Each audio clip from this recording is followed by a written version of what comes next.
Shaun Landsberg, thanks for coming in. I think braving the roads on a wet morning, thank you very much. I do appreciate it. We pay in coffee, by the way. Perfect. So I hope the coffee's been okay. I have had ginger fox before, so I'm not complaining. It's wonderful.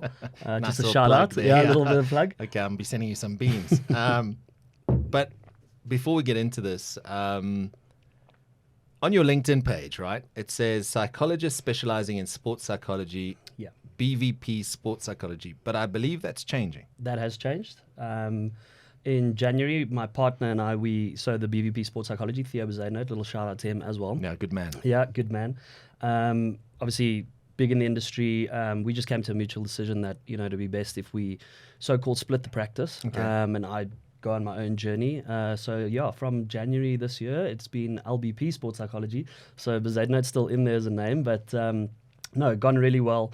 Very excited. All the website stuff's going up today, or went up this weekend. Social media stuff out since yesterday. Awesome. So yeah, I'm excited. It's been a long time coming.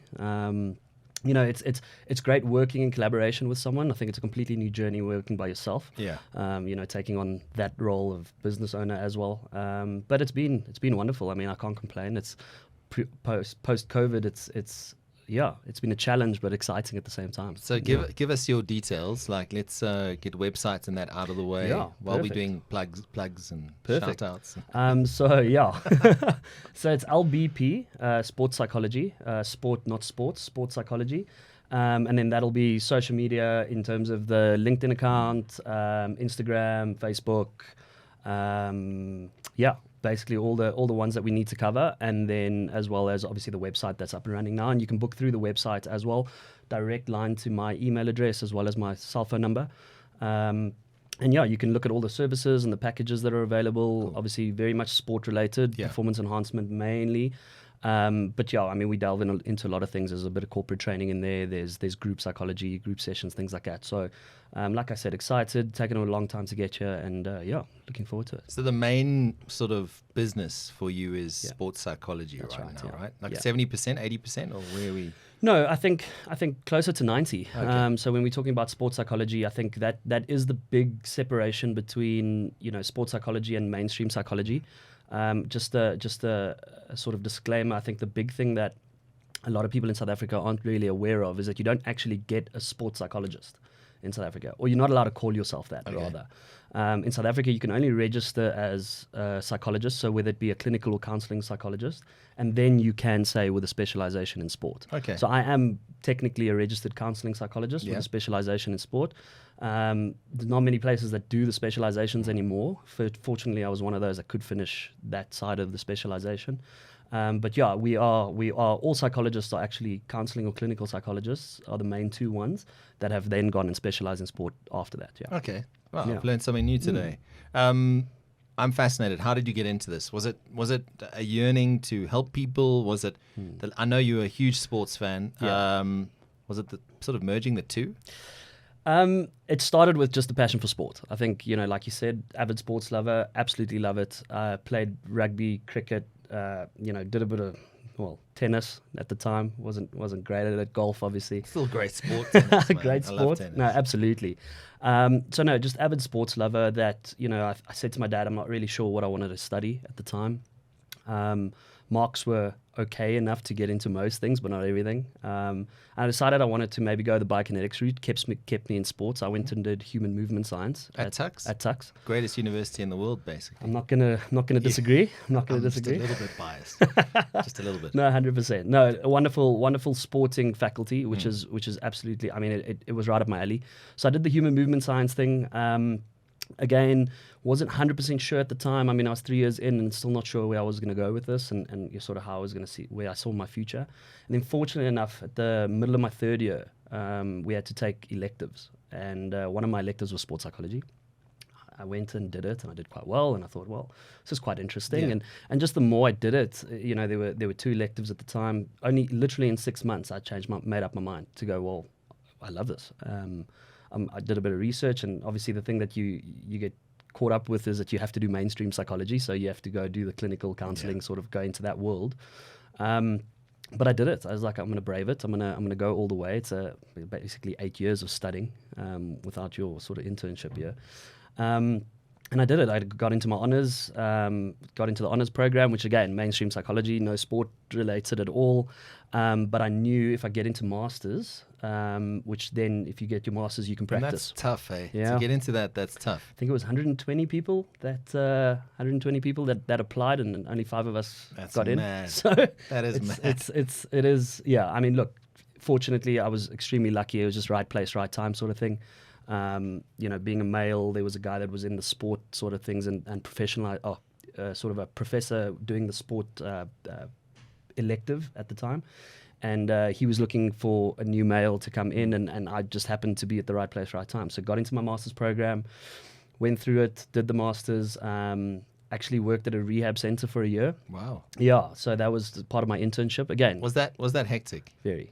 Really? Very. And yet, probably learned more there than I've learned in 1 year than any other year being a professional. So And is that mainly drugs and drugs and substance alcohol, abuse yeah. and alcohol? Okay, drugs, okay. alcohol, and pills mainly. Okay. So my, I don't want to say speciality, but the area I focused on was mainly alcohol and pills. Okay. But it taught me so much. I mean, my previous colleague that I used to work with, Theo, he actually said to me that if I'd not worked there, because he had worked there as well, if I'd not worked there, he probably wouldn't have brought me into the practice. Whoa. Purely because you just learn so much Yeah. about people and conditioning and sort of the pitfalls that they might fall into and the challenges they experience. I mean, it's all sport related at the end of the day. Yeah. We can all relate it directly back to sport, and what athletes go through. So, no, it was absolutely wonderful learning curve. And then, got approached at the time and by Theo and went in from there. Just, went on the sporting journey, and it's been great ever since. Congrats on Yeah, everything. It's thank you. So much cooler than my story where I keep telling Tyler, I literally got on a dare asked to go to Tux FM and audition, and then I was told I was too boring for a DJ. And I was like, oh, that's okay. I'll get on with my studies. And anyway, the rest is history. Got called and then started doing sports. So yeah, your story is much cooler than mine. Way cooler. My story is just long. Jeez. But it is fascinating for me that sort of rehab center almost shaped you in a way, because it got you out of your comfort zone and it got you dealing with real people. And what people forget, yes, you see sportsmen and women on these pedestals. You see them for the 80 minutes or the 90 minutes or the round of golf that they're playing. You don't see the real human beings. I mean, these are human beings. They're susceptible to pressure. They're susceptible to criticism. And sometimes they are human beings at the end of the day. Absolutely. I think just a comment on that. I think a lot of us have this perception with elite athletes that they're the ones susceptible to anxiety and depression and pressure, but aren't those just daily emotions and daily experiences that all of us face? And our athletes are just in the limelight, so we buy into that and we try and solve their problems for them. And how we are, we all TV psychologists, TV referees, and TV coaches. So we'll sit there and go, but if I was him, I would have done this, and why didn't he do this? But we don't talk about each other's lives like that. Yeah. It's just life has this way of life is challenging. I mean, let's be honest, life is not always just highs. There's a lot of lows included in that. But it's just in sport, we're so aware of it where it's just daily life. So as soon as you learn about the daily struggles in daily life, you can apply it directly to sport and start understanding your athlete better. And also live vicariously through these people. Absolutely. We see Cristiano Ronaldo at the World Cup, or Lionel Messi, or Tiger Woods, or whoever it may be. Atemba Bavuma, for example, who's under the microscope for all the wrong reasons. He's a quality player. But the fact of the matter is, and it is easy for us to sit and judge these guys. We look at a Sbu Nkosi case. It's grabbed headlines. We feared for the worst at some point. But the poor guy is just and I'm not you the professional here, but from what we understand, he's succumbed to this anxiety or this pressure, and he needed a break from the pressures of professional rugby. Absolutely. But to be so desperate that he has to try and escape, it's worrying and a concern. Are we doing enough for our athletes? I think, and that is exactly where having a psychologist as part of a team is. I mean, it's a must. I think the biggest challenge that one of the biggest downfalls of a lot of sports teams is they get mental coaches in. and certain psychologists that are very much performance enhancement minds. Their mindset is all about performance enhancement, meaning they come into a situation, come into a room, come in working with a one-on-one athlete. How can we make your performances better? But they're not looking at their holistic person. They're not looking at the struggles that this person might be having at home, the financial challenges that they might be going through. And there is an element of dysfunction, of impairment that happens outside of sport, outside of the cricket field and the golf course.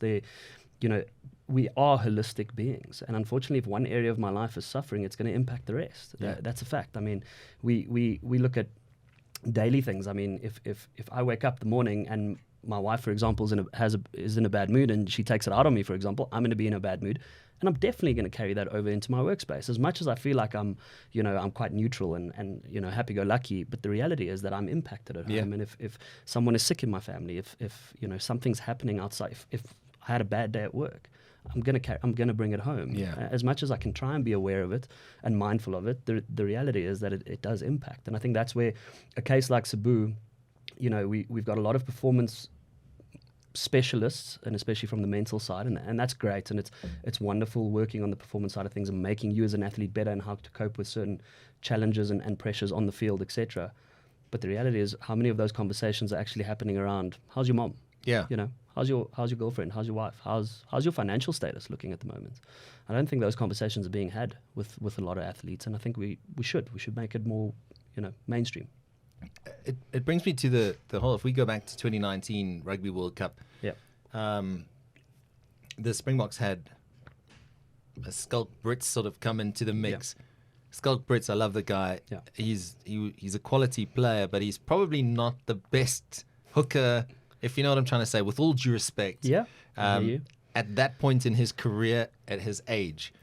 But he's probably been brought into the side because, yes, he can play on the wing and wherever else he played, but he's probably a sounding board or someone who's almost like an older brother figure to guys within the team, right? So I know the Springboks have got a sports sort of a psychologist who does the sports sort of side of things, but I often feel that these genius coaches have these guys in the squad just for that sort of brotherly vibe.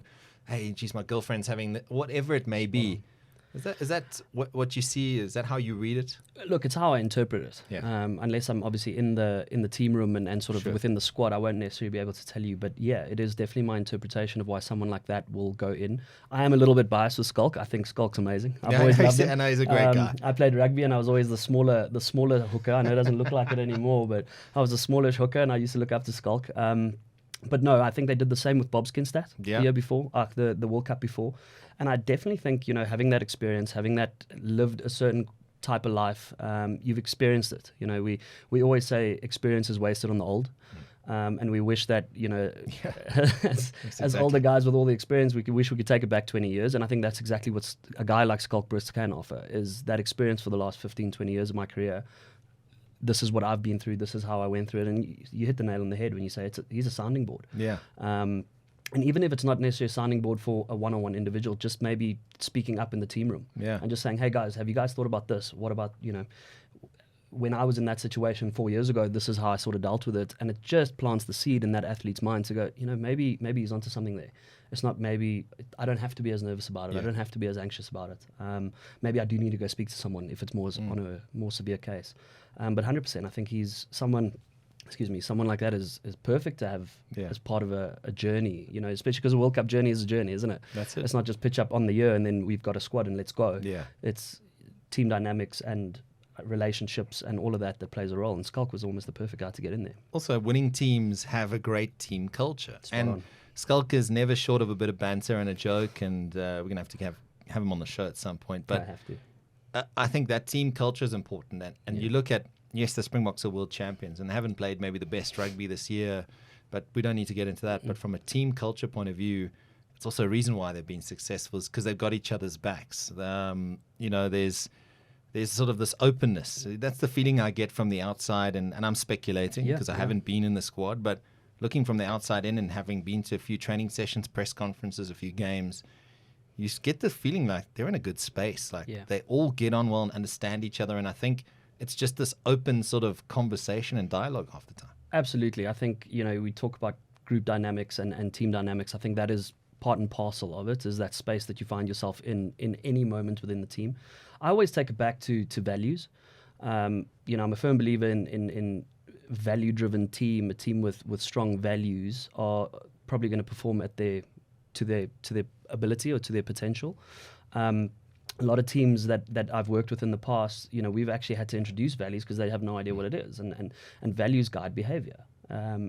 If I'll use something silly, but if honesty is a value within the team, honesty doesn't mean talking about lying, but honesty in light of, did I give my all today? Yeah, accountability. Accountability. Yeah, 100%. And we can talk about values like that. I mean, and as soon as a team is value-driven, I firmly believe that's when you're going to get the best performances out of them, and not just as individuals, but as teams as well. So is that sorry to interrupt you there, you just given me an idea. Is that value pillar, all right? Yeah. Part of that winning success mindset or the champion mindset? I mean, because this is your realm that we're dealing with here. So for someone who's not had to deal with that before or been so clued up with it, is that just part of that? Because a winning team is not just about the performance on the park. No.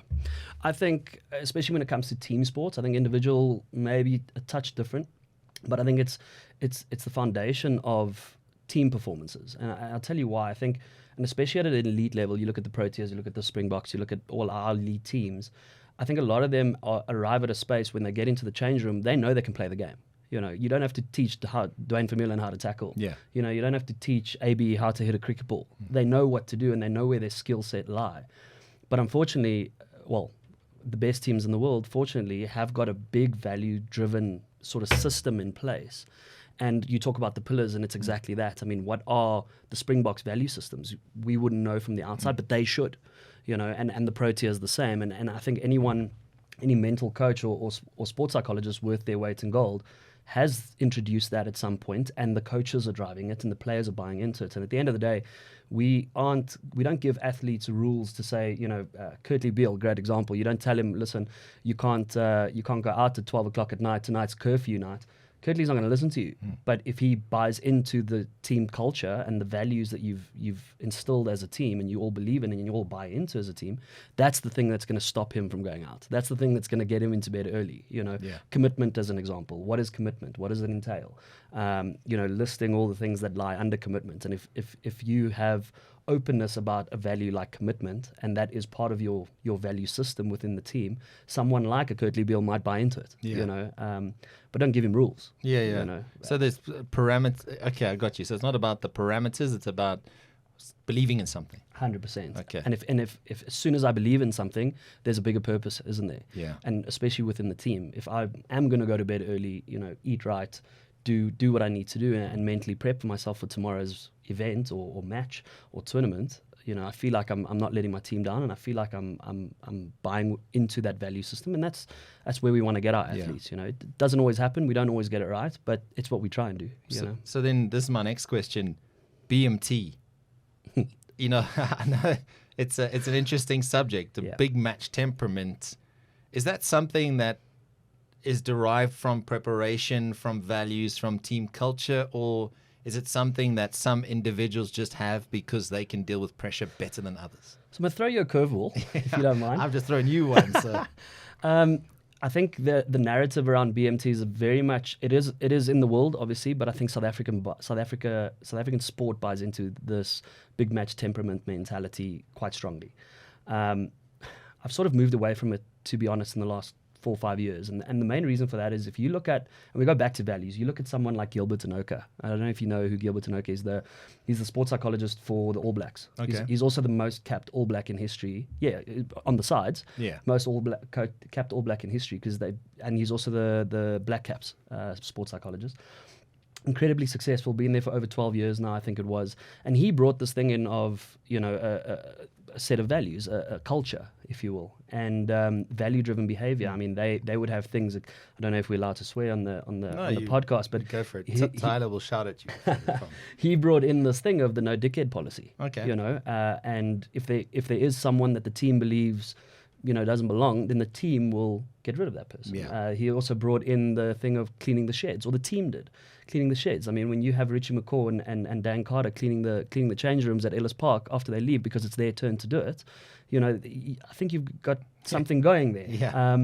And they very much bought into this value-driven behavior, because he had this belief, and going back to the big match temperament, he had this belief that why are we making certain matches bigger than they should be? Because whether you playing against Japan or playing against the Box, a big match is a big match. You put on the All Black jersey, you're essentially going to go focus on your process, and you're going to go give it your absolute all. In South Africa, we have got this thing of big match temperament. I mean, I hate to go back to it, because I'm a staunch Springbok supporter, close to diehard, and you know, seeing us lose to Japan, I mean, it happens. Losses do happen. But 100% in my heart believe, you know, we perceive that game as not a big game. But man, put us at Ellis Park, you know, get a sports psychologist in, come, I know the name of it, but I mean, get a sports psychologist and come give us this huge motivational talk. We lift ourselves and we pump ourselves up. But can we do that for 4 years? Yeah. Every game? That's where values for me, you know, drives that behavior. You know, it shouldn't be about motivation. Motivation is fleeting. Motivation always, it waxes and wanes, and it will leave you at some point during your performances, but values will never leave you, and especially if you buy into it. So Gilbert Tanoka doesn't believe in big match temperament because he believes every game is a big match. Okay.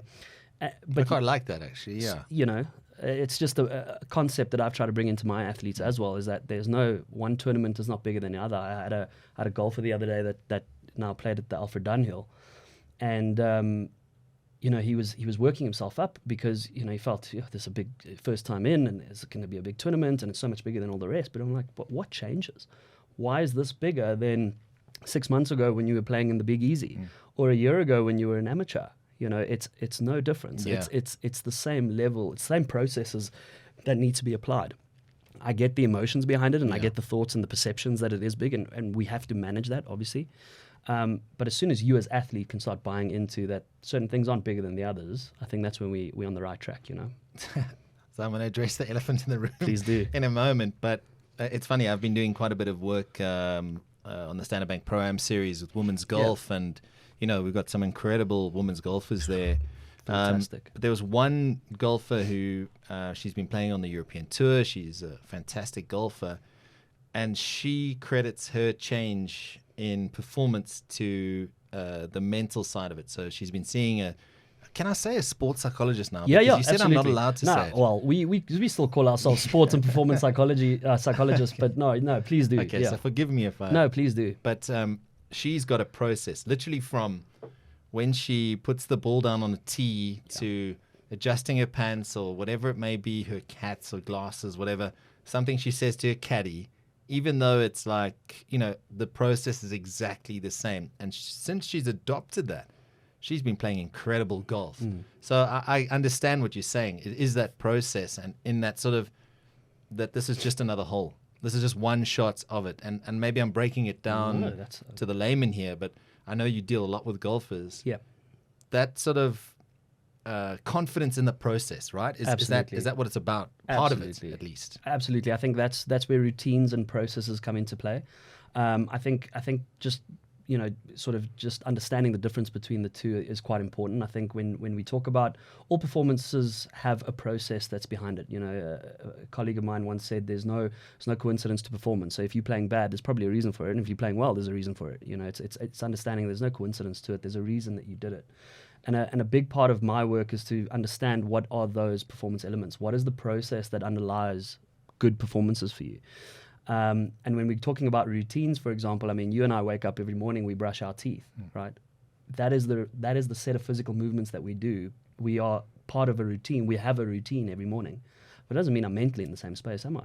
Just because I'm brushing my teeth every morning and following the same pattern doesn't mean I'm mentally thinking the same things, you know, depending on the weather and how I wake up and what mood, and there's a multitude of things that can happen, and that's what happens with athletes. Just because they're following the same set of physical patterns doesn't mean that I'm mentally in the same space, and that's where we talk about process. And for me, that's where, and especially in individual sports, I think that's where process comes through massively strong. Is if I can do the same set of physical movements but have the same mental process behind it too, where I know there's deliberateness, there's purposefulness, and there's a reason for why I'm doing this and thinking this, because it gives me that result. Yeah. absolutely, that's when you get the best out of athletes, and that's when they feel confident, don't they? They feel like, if I do my process well, I'll perform to the level that I'm capable of. Where it actually starts, though, before is not necessarily in the tournament, but is on the range. Yeah. Because if I'm on the driving range, can I follow the same process? If Gary Kirsten was a great advocate for, or great example of following a good process. I mean, he'd always step away from the crease, stand there, tap his shoe, whatever the case may be, look at the umpire, the square leg, and then walk his way back in. But he had a certain set of, just because it looks the same physically, but he had the same mental process before each shot, focusing on the right focus points, what's going to work for him. And that's where process is massive. Imagine someone like Steve Smith is exactly the same. Look, I mean, we can delve into the superstitious side of things too, and the role that plays, but it's all about process. And you mentioned the Japan loss at that World Cup in Brighton. South Africa losing to the Netherlands at the T20 World Cup. Look, T20, the margins are even smaller than in the other formats of the game, and they are still very small. But a lot of South Africans were outraged that we could lose to the Netherlands. But sometimes it's just a bad day at the office. Now that we've thrown the BMT out of the window, how do you sort of apply that? You've got 2 national teams. Springboks have won 3 World Cups. Some of the most talented players in the world. Cricket's the Proteas, some of the most talented players in the world, but can't get over the line. I know we could be here all day. No, we could. I think obviously there's certain labels that comes with this topic of conversation that we give our athletes, and obviously we have expectations as the public of how we expect our teams to play, and especially with the potential and the ability. I think Chris Morris on this podcast made a very valid point. If there's just someone better than you on the day, because it's such small fine margins, then it is just what it is. He or she was just better than you on the day. But what do we do after that? And the repercussions of that is we label our athletes as certain things, and we can throw the choker term out there and all the rest. But it's exactly that. We have certain perceptions of what we expect of our athletes. If those athletes aren't necessarily performing at their optimal, and the chances of team sports, and that's where team sports is a little bit different, because I think if an individual athlete has a bad day, it shows directly. Yeah.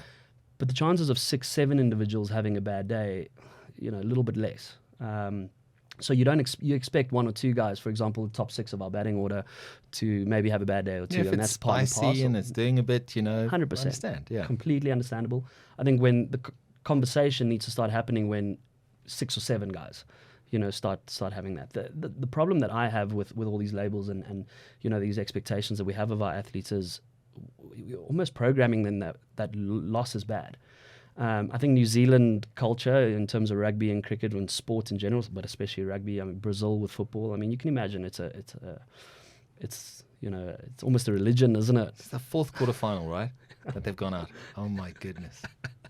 And I think because when you start making it that, and it's athletes start feeling that, don't they? Athletes start feeling that pressure.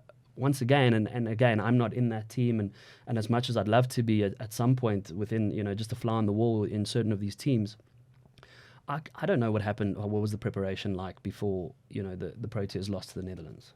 I don't know if the same processes were followed. I don't know if we started perceiving that game as lesser than the one against India. You don't know. Are we a nation that loves to step up to the big moment? Absolutely, I believe so. Go back to Super Rugby days when the Bulls won 3 Super Rugbies. It's just you might, if you were going to beat them, you were going to beat them in the round robins. You weren't going to beat them in the playoffs, just because I think we have developed this mentality of let's step up. Yeah. The problem is it's not consistent, isn't it? It doesn't provide longevity, and I think that's where, going back to the values thing, I think the best teams in the world are the ones that have a certain culture and a certain value system behind them that governs their behaviors, and their perception of each game is very similar. It's their focus is very much on them. Yeah. Where I think us is focused on a multitude of things. So then let me ask you this, and this is not a slight on any specific player, but leadership is a huge thing. So you've got a guy like Siya Kolisi leading the Springboks, he gets on with everyone. He's one of the most likable guys in the world, does his job on the park, but you can see he's galvanized that team through his leadership philosophy. You look at other sports where you have a captain who comes in and it might not quite work because he's the best player or something like that, and then you've got other guys that might not be the best player, but they're the best leaders for the job, and they make a huge difference to the team environment. And I imagine that leads back to what you're saying about instilling the values, you know. So the All Blacks have had great captains over the years. Richie McCaw, you know, he sort of led them to whatever. But the question for me is, that is probably one of the most important things, is to get your captain right for the day. Because I know circumstances don't always allow that, you know, and this is not picking out any particular player, but you sometimes have a reluctant captain that comes into the mix. And then it's and we've seen it at national teams, in the men's, women's, whatever it is, where people have come in and been reluctant captains, or someone's been injured or whatever it is. And it's a difficult process to sort of instill those values because they don't actually want to be there, maybe. Absolutely. I think the same can be said with coaches.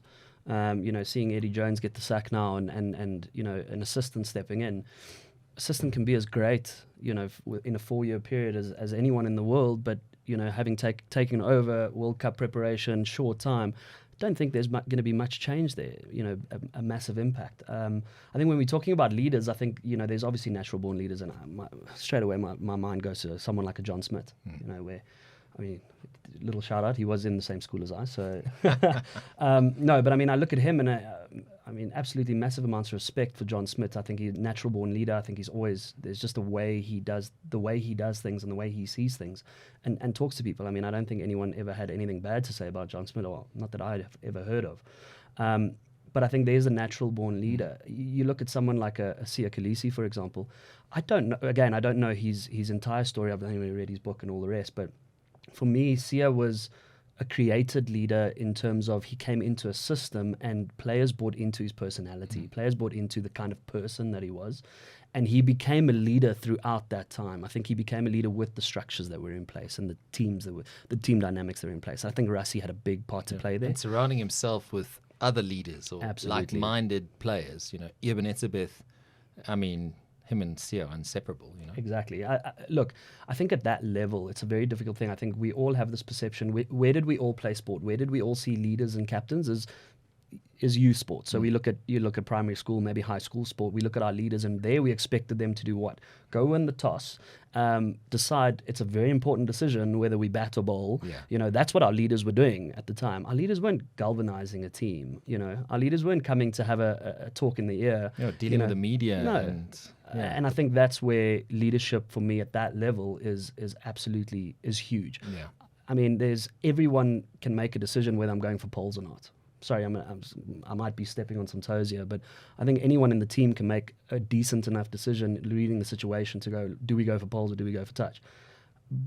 But when you're standing on in the polls and you're 15-0 down, that's where your leader steps up. Yeah. And I think that's where someone like a Khaleesi 100% will galvanize the team. And very often, because he surrounds himself with certain individuals, Dwayne Vermeulen and Eben Etzebeth, also leaders within the team, Andre Pollard.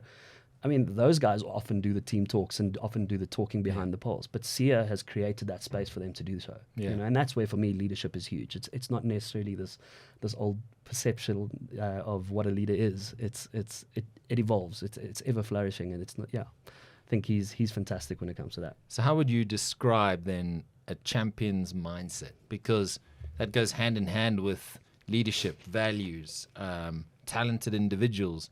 Because South Africa is blessed with talent. We've got talent everywhere. You just look at it anywhere in South Africa. You know, where there's talent. It doesn't have to be at your Model C schools. It could be anywhere we've got talent, you know. What is a champion's mindset in your opinion? It's a quite a broad question, and I don't want to give you a broad answer. Obviously, it's unique to each and every single person. I think that's the one challenge that we as psychologists have. It is a social science, which means that it's relative, and to each and every person, and every person is different. Personality factors play a part here, and all the rest. I think if we're working backwards, what we often do is we look at a sport, and we look at what are the processes involved to compete at a high level. Yeah. You know. And we'll look at the performances, we'll look at the focus points, we'll look at, sort of the performance enhancement areas that a lot of people will look at. And then we'll sort of work backwards from, okay, well, where are we currently? You as an athlete, where's the team currently? And how can we buy more into that? Where do we need to improve? Where do we need to evolve? And I think when it comes to what is a champion mindset, I mean, the first thing that often comes up in people's minds is mental toughness. But what underlies mental toughness? There's so many things in there and so many mental tools in there that we can use. But the reality is that there has to be large amounts of acceptance. There has to be a focus on the process in the moment. Adding on to that in the moment is being able to be in the moment. 60 research has shown that 55 to 60% of our lives we're either in the past or in the future. With our thoughts. Yeah. And now we're talking about Guilty. athletes. Yeah, exactly. Yeah, absolutely. And someone once said to me, my supervisor actually once said to me that, we always talk about being in the moment, and that's fantastic. But people with depression have got too much past in their present, and they're always bringing past experiences into their present mentally. People with anxiety are always future orientated, so they're always bringing their future into their present. What if and when this, and how do I deal with that? And I think as soon as we can get athletes into a space where they are able to focus on the process in the moment, and have an element of resilience behind that, I think that's already, that's a great starting point. From there, you can start looking at, performance enhancement tools. What can we do? Mindfulness. We can start looking at, self-talk, positive self-talk. We can start looking at, body language. We can start looking at all these avenues. But there must be a fundamental starting point, and that is understanding of self, understanding of, the cognitive process of thoughts leads to emotions, leads to performances, i.e. behavior.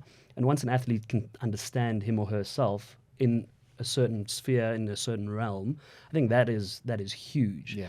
And that's when, you start developing things like resilience, you start developing things like acceptance, you start developing things like being able to bring yourself into the moment, It's interesting you said that. I think the depression and anxiety thing, it's not just athletes who suffer from that. I think mental health in South Africa, the stats are shocking. I think not enough people feel that they can get help from what I've been seeing. I think there's an article, Wits had an article, mental health in South Africa is at shocking levels, but people are not seeking help.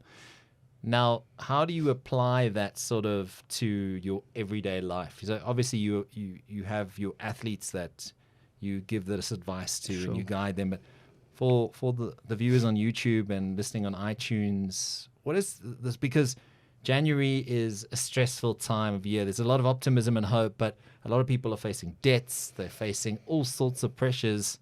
What's your sort of advice to them? And I know this is a broad stroke. Forgive me. No. But breaking it down, and what was fascinating, what you said, the depression is in the past, the anxiety, the future. That just blew my mind a little bit. I must be honest. Look, I think the starting point here, CS, is talk about it.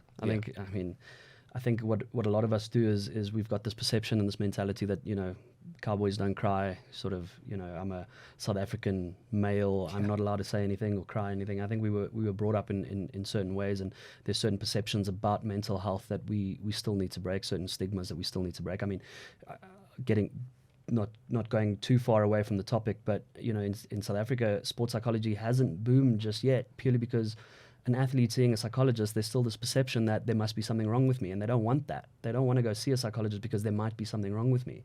Where the rest of the world... Is that a cultural thing? Absolutely. I think how we brought up, like you said, it does... We are that whole Cowboys don't cry vibe, but it's men and women. Absolutely. And I think, the rest of the world, for me, is slowly getting it right. And it starts with awareness. It starts with things like this, having a podcast and having a conversation with someone that is working in that industry and going, well, go have a chat. There's nothing wrong with having a chat, and having a chat doesn't mean there's anything wrong with you.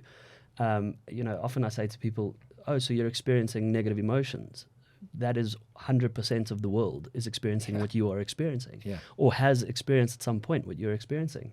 And I think it starts with breaking down those walls, breaking down the barriers. So for me, people, like you say, there's optimism, there's hope, there's excitement for next year. Maybe things are going to be different, but like you say, they are sitting with all these challenges and negative experiences. What are they going to? What is the impact that has on them? That's where talking about it is huge. When you're carrying something with you and you don't speak about it, it tends to manifest in different ways, doesn't it? It tends to manifest in our health and our work experiences, our relationships, sleep. Oh my word! Don't even get me started on sleep. I mean, and the thing is, every psychologist needs a psychologist. Yeah. You know, I mean, I have to do checkups once a month. Yeah, I was going to ask you. I mean, that's Absolutely. part and parcel with Yeah. the industry. Right? Absolutely. Also, because I've bought into it's okay to go see someone. Why is it that we've got this perception that, you know, if my toe hurts, I can go see a doctor. But man, if I'm feeling low and down and, geez, I'm just worried about everything consistently or continuously and I can't sleep. Why is it that I don't want to speak to someone? Why is it that I feel like I need to speak to maybe my better half and they're going to make it better for me? They might do. They might relieve some of that, but not all of it. Yeah. Not that we can ever relieve all of it, but, you know, it starts with breaking down the barriers, taking that first step, just going to speak to someone. And then the second part, for me, you know, getting back to answering your question, I just think is awareness of self, awareness of how does this, what is psychology? What is the mental thing? You know, I often say in sport, going back to sport to answer your question, there's 4 areas of performance sport, and it's physical, technical, tactical, and then mental. We all focus on the physical stuff, strength, conditioning, fitness. Great, I'm huge, I'm a boxer. Yeah. I'm this massive fit guy. Technically, I'm technically fantastic, fastest hands in the West. Like, you know, Yeah. you're not going to stop me. Tactically, I've got game plans for every time I box. I've got game plans for other guys. But have you worked on the mental component? Yeah. Because if you haven't, those 3 aren't going to be as effective as they could possibly be. And for a lot of times, we work on results. If for example, I'm feeling down and I'm feeling a bit low, and I go into a board meeting and the board meeting goes quite well, I look at the results and go, well, you know, it actually went well, so I can deal with this. I can manage it. Yeah, in that moment you could. But is it sustainable? Yeah. Will you be able to do that for the next 10, 15 years? The answer is probably not. Yeah. And I think that's where just going, well, can you understand self? Do you understand that your thoughts directly impact your emotions and your emotions directly impact your performance? So, You know? 100%. So is there an onus on our athletes to be driving the conversation, to be driving the awareness? Because Paddy the Baddy Pimblett, Yeah. the UFC star, Tyson Fury, heavyweight champion Yeah. of the world, been very outspoken about their own struggles with it. I mean, and they're just 2 guys that I've just named. There's many athletes that have come out and said that they've dealt with these things, and it's just part of who they are. But do we have a responsibility, our athletes in particular, to say, talk to someone? It doesn't have to be a sports psychologist. It can be someone, a mentor or something like that. Absolutely. I think the onus is on them. I'll give you an example. I think with a lot of the captains, and I've heard this before, I haven't seen it firsthand, but a lot of our national captains, we actually do media training with them. We actually tell them, you know, teach them how to speak to the media, what to say, what not to say. How many times has a psychologist sat down with a captain and go, have you noticed any change in behavior with certain athletes? How did the loss affect the team, do you reckon? You know, who do I need to speak to? When has a captain ever gone to someone and said, well, listen, I think you need to go see him or her or whatever the case may be? And there's not enough awareness. Joe Marler's a big driver of that. I mean, you mentioned the other 2 now. For me, and I alluded to it earlier, but Freddie Flintoff was, you know, I was still studying, and Freddie Flintoff came out and all the struggles that he went through. And Ben Stokes. Yeah. I mean, it's absolutely huge. And I think we've got this perception. We read autobiographies. I mean, I've done enough of them to know we read autobiographies and you just see the brilliance of it, and then you see the struggles, and they allude to certain challenges that they've had. But I mean, no one reads a book to be down, right? No. So, and books aren't going to sell if they tell you the real struggles that they're going through. But the reality is that it's probably happening to 90% of our athletes. So yes, the onus does lie upon those that have a voice, those that can. I mean, you look at any movement that starts. It starts with people that have a voice, and the people that do have a voice take the responsibility to do so. And I absolutely believe we need to give the people that do have voices a voice. And as soon as that starts happening, I think the perception will start changing. I do think it's changed in certain parts of the world, but getting back to South Africa, absolutely not. No chance. And would you say that we need to go back as far as a primary school, high school scenario? Because the pressure on high school kids at the moment, even primary schools, I mean, I'm not just saying on the sports field, I'm saying in the classroom, it's unsustainable. And I just feel we need to do more in that space, because kids are under so much pressure, parents are under pressure. The more we talk and communicate and have some sort of dialogue, don't even mention the other problems in South Africa right now. I'm just saying the pressure alone would you say it needs to happen as far down as primary school sort of thing? Absolutely. I think the one thing that I've noticed with younger athletes is they often feel like they're going through it alone. And like I said to you just now, 100% of people have experienced at some point what you are experiencing in terms of negative thoughts and negative emotions in terms of broad brushstrokes at the moment. But and it's also getting that message across that what you're experiencing is normal. You know, if it's impacting on daily life and you know, impacting physiologically in terms of sleep and things like that, then yes, then maybe there's room to talk to someone, and there are people now available that you can talk to. Especially a lot of schools bringing in educational psychologists full time, which is absolutely brilliant. I love it. But absolutely, I think it's for me. It does start there. It does start with doing courses, talks, workshops, whatever it takes, just to get the message across that you're not alone, you know, that you are not experiencing this by yourself. And that even when it comes to, it doesn't even have to be, you know, we talk about the 4 areas of sport psychology as performance enhancement, performance dysfunction, performance impairment, and then performance termination.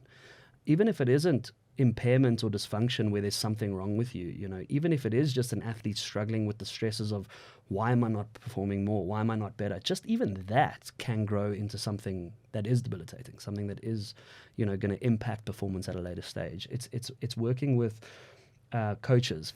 Look, I've got a big passion for working with coaches. You know, I think in the world of psychology, a lot of people keep the information for themselves and they go, but I'm the professional. Yeah. I studied forever and I need to keep my information to myself. My IP. Exactly. And I'm like, listen, but if every single person in the world is experiencing what you work in, why is this not more, you know, common in terms of the knowledge? And I'm just going, well, it's for me, and especially with coaches, teachers, that's where I would be impacting. I mean, a big drive for me is coaching the coaches. You know, how can we coach coaches that they don't need me to come in as a sports psychologist to work with a team for 6 months?